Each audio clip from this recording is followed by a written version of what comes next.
colleagues will not go in vain. These will be things that we will look at and we will make sure are incorporated in the things we do going forward.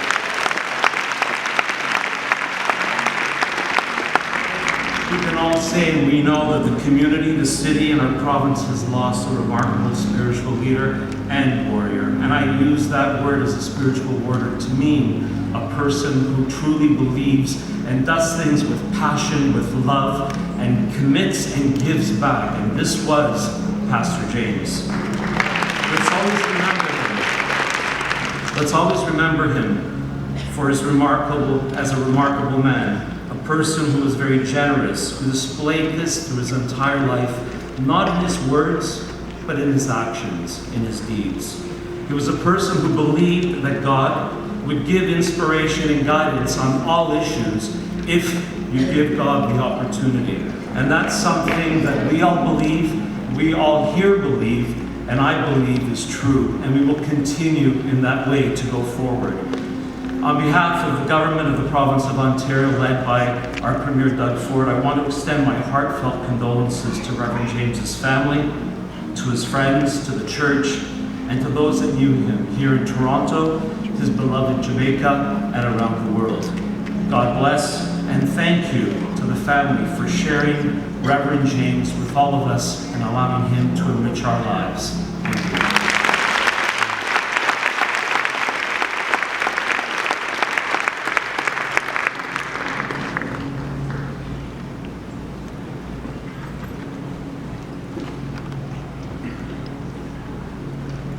My first priority is to first reverence and acknowledge the Spirit of God, who is the head of my life and all of our lives.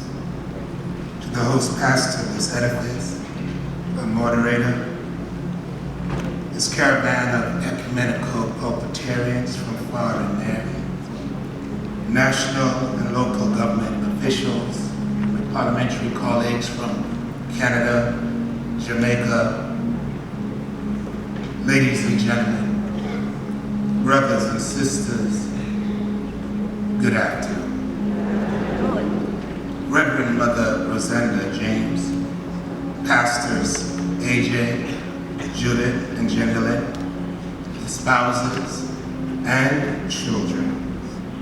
On behalf of the government of the Bahamas, its people, its local consulate here in Toronto, headed by His Excellency, the Honorable Albert Smith, we wish to convey to you our heartfelt sympathy on the passing of your husband, father, and grandfather. It is our sincere prayer that his soul rests in peace and rises in glory.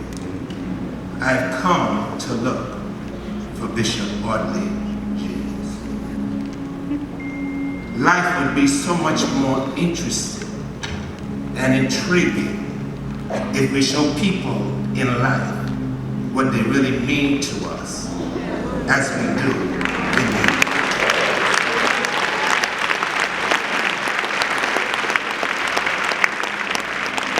Yet one can say that this can be considered a juxtaposing.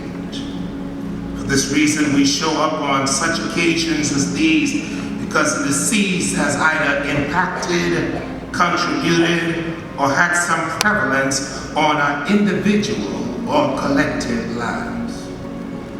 This can surmise why folks have journeyed from throughout this global sphere with representation of different shades of colors, ethnicity, cultural diversity, and breaking denominational barriers for this giant of a man, my father in the gospel, to which we can all concur individually in here today. I've come to look for Bishop Audley James.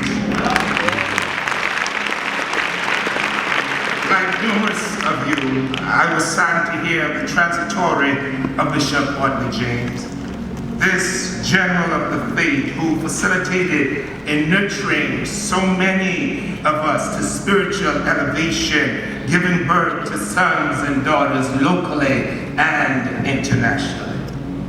Permit me for just a few moments to remind you that the prophet Ezekiel in the 37th chapter asks a profound and inquiring mind question. Son of man, can these bones live? Yes. The prophet answered and said, O Lord God, thou knowest. I stand before you perpendicularly as our deceased lies before us horizontally. I take pulpit liberty to rhetorically ask Ezekiel a question in this current circumstances. Can these bones live? I've come to look for Bishop Audley James. I submit to you the response to this question is emphatically and parenthetically yes. As a matter of fact, his bones which have produced his legacy is sitting in front of me. Yes, his bone yet live. His legacy, Mother James, is in AJ, Judith, Gwendolyn, his daughter-in-law, his sons-in-law, his grandchildren, and countless others. His legacy shall live for generations to come. I come to look for Bishop Audley James.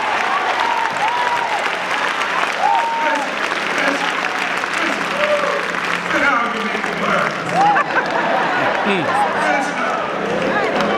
Bishop is a Caribbean descendant from the island of Jamaica.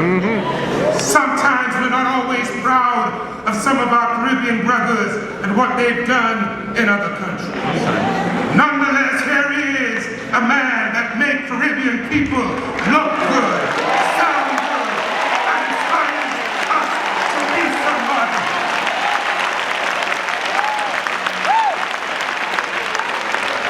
Sit down, I've got to go, I've got to go.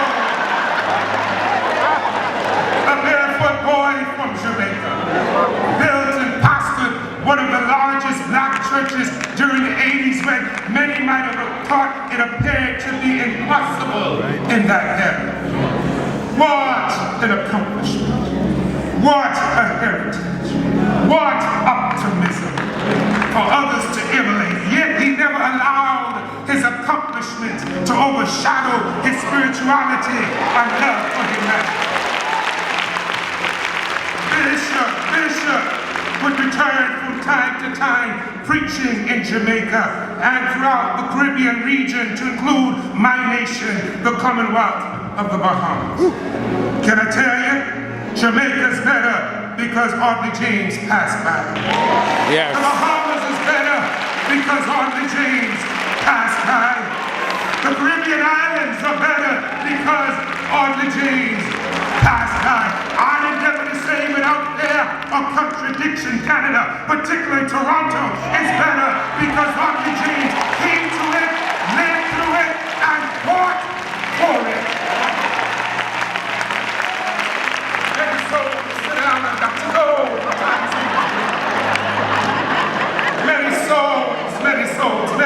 Many souls were saved and delivered and set free by the power of God demonstrated through this vessel with a shepherd heart. Let me pause now to thank Reverend Mother James for loaning your husband to us and for being a good example to your husband and your children in spite of the many sacrifices. Words cannot express our gratitude and indebtedness for putting up with many of us, especially myself back in the day. I've come to look for Bishop Audley James. One of the characteristics that I admired about this man of God was his capacity to rub shoulders with persons of influence and affluence, yet maintain his humility, something upcoming preachers and politicians can glean from. He never seemed to let the cares of this life or the rock star mentality infiltrate his spiritual space. He lives Psalms 91, he that dwelleth in the secret place of the Most High shall abide under the shadow of the Almighty. I've come to look for Bishop Audley James. I'm one of his sons who ventured into politics. And at first, he didn't fully comprehend it. And it became somewhat disappointing because I lost so much for having a vision for God and country. And rightfully so, that is what a concerned father would be.